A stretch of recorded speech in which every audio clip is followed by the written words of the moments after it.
So I'm sure, as most of you have probably already heard, the Trump administration has made the decision to illegally and unconstitutionally strike Iranian nuclear facilities, even though there was no evidence that they were building a nuke, as reported by our own intelligence agencies.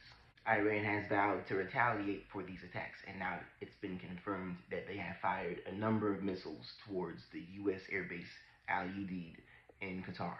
The Qatar Air Defense Ministry has reported that there are no casualties or deaths or injuries or anything of that sort. Now, whether or not this is the extent of the Iranian retaliation remains to be seen. Trump said any retaliation would be met with an even further response by the US, a greater response by the US.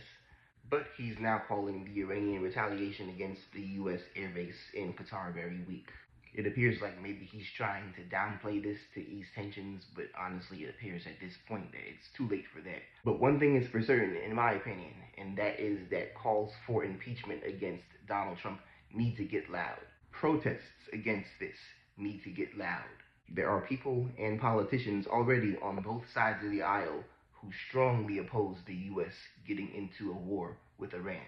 And yes, it is highly unlikely that there would be any Republican support for the impeachment of Donald Trump.